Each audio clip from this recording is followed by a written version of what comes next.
gdzież ja wjechałem. To co za bezpieczny weekend, Władziu? A ja. Nie wiadę tu. Czy wiadę? Patrzcie, jakie piękne miejsce do fotografowania i jeżdżenia. Wiadę. Chodź mały.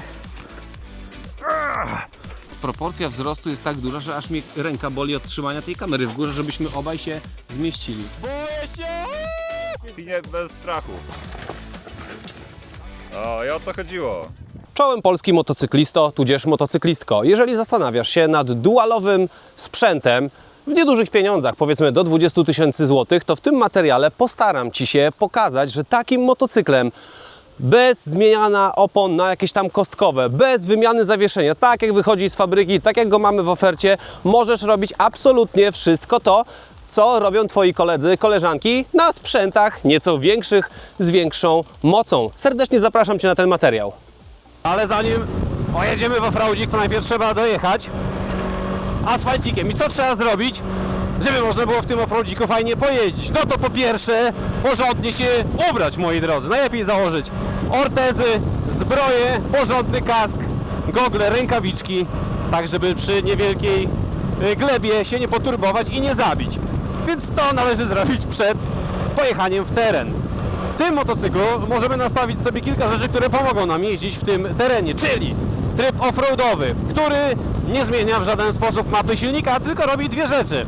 Pierwsza rzecz to wyłącza ABS, ale uwaga, tylko na tylnym kole, co macie tutaj napisane, ABS przekreślony i rear, i wyłącza kontrolę trakcji. O, siemaneczko. Także wracamy do motocykla. Mam ten przywilej pracować w firmie, która sprzedaje całkiem sporą liczbę pojazdów, więc to, kto kupuje te motocykle, czego w nich szuka, można powiedzieć, że mam w małym palcu. I teraz ten motocykl jest dedykowany takiemu typowemu Januszowi Kowalskiemu, czyli człowiekowi w wieku między 40 a 50 lat, który nie potrzebuje wydawać 50 000, żeby taką Polskę powiatową sobie zwiedzać. Takiej, jakiej zresztą jesteśmy. AI twierdzi, że to sad coś między wiśnią a awokado. Ja bym bardziej obstawiał jednak wiśnie. A wracając do samego motocykla i dla kogo on jest.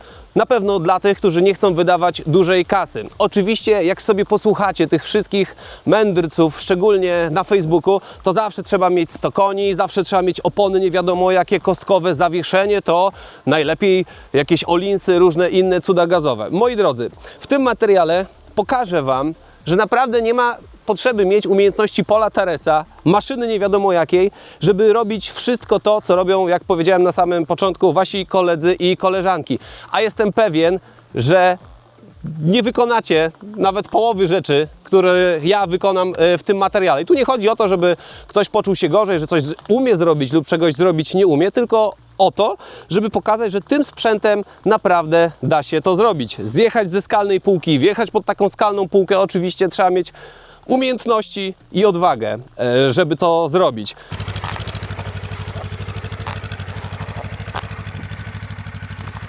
Tak, stajemy na pegę.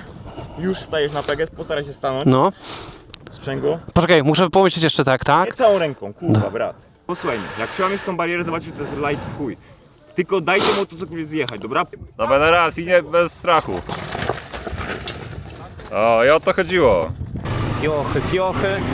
Tutaj to prędkość musi być nawet na takich słabych oponach, żeby przejechać. O, widzicie, wszystko da się zrobić. To nie sprzęcior zrobi z was kierowników, tylko wasze umiejętności. O, i widzicie, można bez żadnego problemu. No może nie, że bez żadnego. Muszę powiedzieć kilka słów na temat hamulców, opon i pracy zawieszenia. Tutaj widzicie skok tego zawieszenia. No, wyskoczyłem kilka razy, więc poszło to na pewno do samego końca. Na moje oko jest tu pewnie jakieś 16-17 cm. Czy to jest wystarczające do tego, żeby jeździć w terenie? Wydaje się, że tak. Ja jestem dosyć lekkim kierownikiem, bo ważę 76 kg. Sam motocykl waży 180 i tak jak tutaj widzicie, te pewnie 17 cm ten skok będzie tutaj miał. Jeśli chodzi o tył, to ten skok jest zdecydowanie mniejszy. No ale umówmy się, jak jedziemy w terenie z tyłkiem w górze i kompensujemy wszystkie dziury, w które wpadamy, no to niepotrzebna jest tam ta praca zawieszenia z tyłu, nie wiadomo jaka, i należy przyjąć, że motocykl jest dualowy, ale 95% z Was będzie nim jeździło po szosie, więc nie ma co się łudzić, że jesteście w stanie tym wytrzymać rajd Paryż-Dakar? Pewnie nie, ale żeby raz, 2 razy w roku zjechać sobie na taką wycieczkę, jak my sobie tutaj robimy, pewnie nie będzie najmniejszego problemu. Jeśli chodzi o hamulaki, na asfalcie są lepiej niż wystarczające. Z przód i tył mamy oczywiście ABS. Jeśli chodzi o opony, ja tak zawsze do tych STR-ek Pirelli podchodzę z tym, że one niespecjalnie nadają się do tej jazdy w terenie, natomiast jeżeli macie trochę odwagi, jesteście porządnie ubrani i zabezpieczeni, to zawsze można sobie pozwolić na więcej, bo jak się przewrócicie, to jest wielka szansa, że nic sobie nie zrobicie. Jeśli chodzi o ABS i hamulce, to mamy tutaj możliwość wyłączenia w trybie offroadowym ABS-u z tyłu, czyli jak jedziemy i chcemy nawrócić sobie w takim kamieniołomie, czy nie wiem, na jakiejś tam szutrowej drodze, to bez problemu możemy to zrobić, oczywiście zawsze z wciśniętą klamką sprzęgła, żeby Wam motocykl nie zgasł. Kończąc ten wątek hamulców i zawieszenia, trzeba powiedzieć, że jest to motocykl drogowy oczywiście i tutaj nie ma co czarować, że możecie jeździć jakieś nie wiadomo jakie rajdy, czy Paryż, Dakar i tak dalej, ale żeby wjechać sobie 2 razy w roku na taką imprezkę, to naprawdę nie trzeba dokupować nic innego, można jechać tak. My bez żadnego problemu, jadąc 60-70, utrzymywaliśmy się za KTM-ami, innymi maszynami, które mają 2 razy więcej koni i są, no umówmy się, cięższe dużo, tak? Po 60 kg, a jeśli jesteś początkującym, to te kilogramy mają duże znaczenie, bo zdecydowanie łatwiej jest opanować motocykl, który waży 180 kg, bo ten tyle waży, niż motocykl, który waży 230 kg. Spotkaliśmy się w jednym miejscu. Trwa odkręcanie tych gumowych gripów, żeby lepiej można było po tym piasku zasuwać. Zobaczcie, że opony mają bardziej agresywne niż my, to są anaki pewnie jakieś, tak?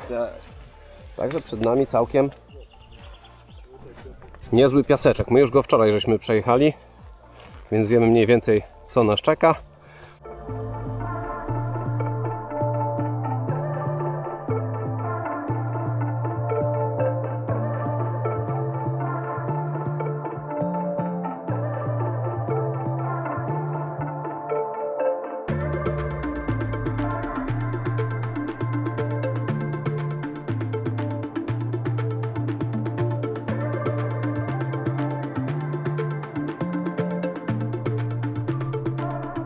Promujemy jazdę w trzeźwości.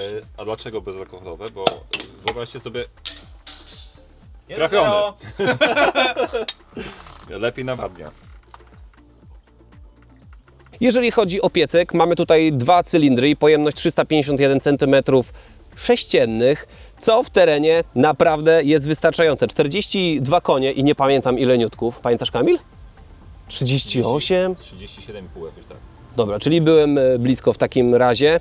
I to jeśli chodzi o asfalt, no to umówmy się, to jest taka Polska powiatowa. Tym motocyklem komfortowo, przelotowo, tak 110, 115. Wtedy się nie męczy, obroty w stylu 6000 i też nie będzie sporo palił, więc nie jest to motocykl raczej na autostradę, dlatego żeby trzymać 140 to już jest prawie limit tego motocykla i to jest po prostu już dla niego za szybko. Spalanie wiadomo wzrasta od razu dwukrotnie, jak jedziecie na takim limicie, natomiast to nie jest sprzęt do tego. Jak wiadomo, sprzęt idealny nie istnieje, ale ten, jeśli chodzi o jego dualowość i takie przeciętne wykorzystanie polskiego motocyklisty, to jest naprawdę wystarczający. W terenie te biegi mogłyby być nieco dłuższe, bo 2 jest krótka, 3 jest krótka i tak ciężko się zdecydować, na którym biegu w kopnym piachu jechać. Jeśli chodzi o pozycję na motocyklu, no to umówmy się, jest to dosyć mała maszyna, więc osoby, które są niskie, to będzie im dosyć wygodnie. Ja widzicie, bez żadnego problemu zestawiam sobie nogę, ale trzeba też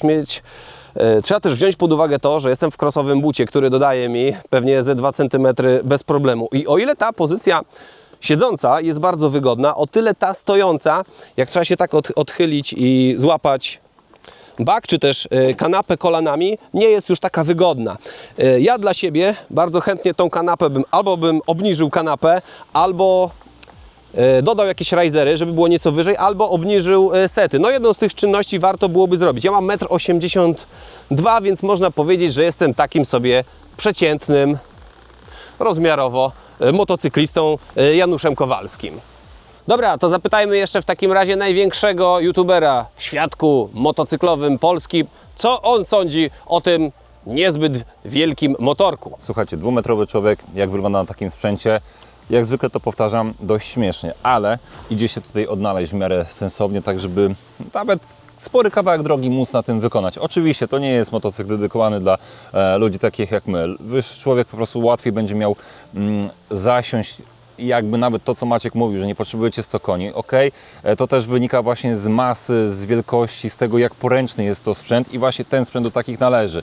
Więc wyższy człowiek pewnie pójdzie w coś wyższego, bo będzie łatwiej mu tym operować. Natomiast jeśli jakimś cudem znajdziecie się na takiej małej maszynie, no to słuchajcie, pozycja jest wbrew pozorom całkiem niezła. W sensie jestem w stanie się tutaj dość wygodnie usadowić. Nogę mam ugiętą, ok, całkiem, troszkę jak na motocyklu sportowym. Niemniej jednak ten cały feeling tego, jak tutaj siedzę, jest bardzo przyzwoity. To, co ja bym zmienił, to na pewno troszkę szersza kierownica, bo ta jest taka, mam wrażenie, bardzo właśnie nastawiona na jazdę w korkach, podmiejsko-miejską, jest węższa, jest taka podniesiona i okej, stanąć jak najbardziej, da się na tym stanąć i jest całkiem niezła pozycja. Sety są bardzo fajne, szerokie, czyli możecie, wiecie, poprawnie stanąć, schwycić ten motocykl tutaj w talii, żeby swobodnie opierać się na tym motocyklu, znaczy na kierownicy, albo nie dociążać po prostu kierownicy, natomiast ta kierownica, no właśnie mówię, jest bardzo... Klakson działa, wycieraczki są, jest trochę za wąska i to jest dziwne, niemniej jednak kurczę, on jest taki szalenie fajny, no po prostu fajny. W Chorwacji, jak mieliśmy to na takich przedpremierowych testach, to ja mówiłem, że tym mi się fajniej jeździło niż 500. Prawdę mówiąc, nie wiedziałem do końca, po co ta 500 jest. Tutaj zweryfikujemy w moim materiale, który za chwilę będę nagrywał. Znaczy nagrywałem przez cały czas, ale teraz podsumuję to wszystko w całość. W każdym bądź razie chyba uniwersalność tego sprzętu jest troszkę wyższa. Zdecydowanie takiego klasycznego, kowalskiego właśnie ten pojazd myślę, że będzie lepiej pasował. Na naszą głowę będzie lepiej to działało, bo jest troszkę lżejszy, teoretycznie troszkę słabszy, ale mamy więcej mocy, trochę mniej momentu, troszkę inaczej ciągnie. Niemniej jednak to wszystko wystarcza do większości takich codziennych potrzeb i jak Was łańska fantazja poniesie, to żeby zabrać to faktycznie w teren. Może nie tak ciężki jak my dzisiaj, ale mimo wszystko jakiś teren. Zobaczcie jeszcze, jak wygląda tutaj wyświetlacz. No jest pionowy, taki bardziej w stylu rally, co mogłoby sugerować no nie tylko dualowość tego motocykla, ale przede wszystkim to, że dobrze się nim jeździ w terenie. Można jeździć i da się, aczkolwiek jak mówiłem wcześniej, nie jest on do tego przeznaczony. Wszystkie ważne informacje potrzebne do tego, żeby można było spokojnie sobie jeździć, macie tutaj. Jeśli chodzi o możliwość zmiany trybów jazdy, to mamy go tutaj. Musimy lekko kiwnąć, wtedy wejdziemy w te tryby, które możemy sobie tutaj wybierać między standardem i sportem. Ja szczerze mówiąc nie widzę praktycznie żadnej różnicy. Interesuje nas off-road, klikamy Enterem. Potwierdzamy, wychodzimy dłuższym przytrzymaniem guzika Select, czyli tym na górze, no i wtedy radośnie podświetla nam się informacja, że jesteśmy w trybie off-roadowym. Niestety to ustawienie się kasuje po kilku minutach, nawet jeśli macie włączony zapłon. Ja rozumiem, że jest to zrobione dla bezpieczeństwa, żeby nie zapomnieć o tym, natomiast jest to trochę irytujące, jeżeli staniecie sobie w lesie, na chwilę nawet tego zapłonu nie zgasicie i po prostu to wraca do ustawień standardowych. Zaliczyłem tym motocyklem 2 gleby. Oczywiście obie przy prędkości w zasadzie zerowej. Raz bardziej oparłem się o burtę niż się przewróciłem. I mimo tego, że ten kierunek tutaj designersko fajnie wygląda i mogłoby się wydawać, że przy glebie on pęknie, to zauważcie, że nic praktycznie się tutaj nie wydarzyło. Te gmole niespecjalnie wystają poza obrys motocykla, ale są wystarczające do takiej gleby, że jak się przewrócicie, to ten plastik Wam się żaden nie połamie. Zobaczcie, tutaj nic nie zostało uszkodzone. Oczywiście motocykl jest obkurzony, no bo jechaliśmy, niezły pył, kurz, co zresztą widać po oponach. Dobra, moi drodzy, ale żeby nie było zbyt kolorowo, I żeby nie było słodkiego pierdzenia, należy też powiedzieć o kilku rzeczach, których moim zdaniem brakuje w tym sprzęcie, biorąc pod uwagę, co jest dostępne w innych konkurencyjnych maszynach. Po pierwsze, na pewno brakuje grzanych manetek i grzanego zadka, dlatego że w naszym kraju, no umówmy się, ostatnia zima trwa 9 miesięcy i trzeba było grzać przez 9 miesięcy, więc teoretycznie zostaje nam 3 miesiące jazdy, a jeśli nie chcecie marznąć w marcu czy kwietniu, no to generalnie to by się przydało, bo jak jest 10 stopni, no to umówmy się, trochę to jest chłodno, więc tych rzeczy na pewno brakuje. Czy brakuje czegoś jeszcze? Na pewno jakiejś sensownie działającej aplikacji, bo nawet ja miałem problem, żeby zainstalować ten MBP Connect. Trzeba się zarejestrować, zrobić zdjęcie QR kodu telefonem już w aplikacji i to niestety nie idzie tak łatwo i gładko. Widziałem nawet Wasze komentarze pod którymś z filmów, że nie potraficie tego zrobić i chyba oddzielny materiał nagram, żeby pokazać Wam, jak to wygląda, więc te 3 rzeczy na pewno na minus, ale musimy też skorelować to z ceną za ten motocykl, no bo umówmy się, poniżej 20 000, tak jak próbuję dowieść w tym materiale, macie sprzęt, z którym możecie zrobić naprawdę dużo. A ile będzie kosztowało grzanie tego tyłka i grzanie manetek? No pewnie w okolicach 1500-2000, jakbyście chcieli gdzieś sobie to no nie akcesoryjnymi częściami, tylko na przykład przerobić tą kanapę. Także to na pewno są 3 poważne minusy. Coś dodałbyś? Ja bym jednak odbronił tą aplikację, bo jeśli już ją uruchomicie, a znam takich, co mają uruchomioną, to pamiętajcie, że tam macie w serii T-Boxa, który nie bez powodu tu jest ten przycisk SOS, jakby coś Wam się stało. Znowu w kontekście jazdy takiej terenowej to ma sens. Można też udostępnić informacje dla rodziny, gdzie jesteście, gdzie stoicie. Więc To jest najważniejsza rzecz, żeby żona wiedziała, że my tu no dokładnie, i że ci się o tym, co tu się dzieje. i że ci się nic nie stało, bo jak coś się stanie, to masz przerąbane, ale jednak to jest w standardzie i no plusy za to, że i w jednym i w drugim sprzęcie taka funkcjonalność jest, a w większości no wiem, że to działa, bo widziałem działającą aplikację, a chyba żadna inna chińska firma, no dobra, jest jedna, która ma takie coś, ale wprowadzili opłaty. CFMO to wpłaciło, było z opłatami przez pewien czas, dlatego 1700 ziko trzeba dopłacić było. tak, za i a dali na początku za darmo, a tutaj ale to, cały czas działa. ale to działa tam dobrze, ja to widziałem u Tak. motocyklu u kolegi. Tak, ale tutaj też no, jeden z naszych kolegów, który jeździ T1002 VX-em, ma to i chwali sobie tą opcję. Jak widzicie, moi drodzy, nie potrzeba ani wielkich pieniędzy, ani wielkich kredytów, leasingów do tego, żeby sobie po Polsce powiatowej fajnie pojeździć i raz na jakiś czas wyskoczyć na taki rajd bez zmieniania tego motocykla. No i teraz zamiast czytać te wszelakie głupoty w komentarzach na Facebooku, że to się nie da, że to trzeba mieć 100 koni i tak dalej, oglądajcie takie filmy, patrzcie, co można z takimi motocyklami robić i sami się zastanówcie, czy te 100 koni Wam jest potrzebne, jeżeli nigdy w życiu nie pojedziecie ani do Portugalii, ani na Ural. No bo to jest oczywiście motocykl, który nie służy do jazdy po autostradzie. Z góry założona teza, czyli dualowość tego motocykla prawdziwa, czyli taka, że jedziemy i po szosie, i na grzybki, i w takim rajdzie weźmiemy udział raz, 2 razy w roku, wydaje mi się, że została przeze mnie obroniona. Żegnam się z Wami. Jeśli macie ochotę przetestować ten sprzęt, to serdecznie zapraszam do pierwszego komentarza w tym materiale i oczywiście do opisu filmu. To jest sztuka testowa, którą mamy na co dzień w Dziekanowie pod Warszawą, więc jeżeli chcecie się przejechać, przymierzyć, zobaczyć, jak tym sprzętem się jeździ, to serdecznie zapraszamy. Dzięki, do zobaczenia. Subskrybujcie, oglądajcie pozostałe materiały na tym kanale.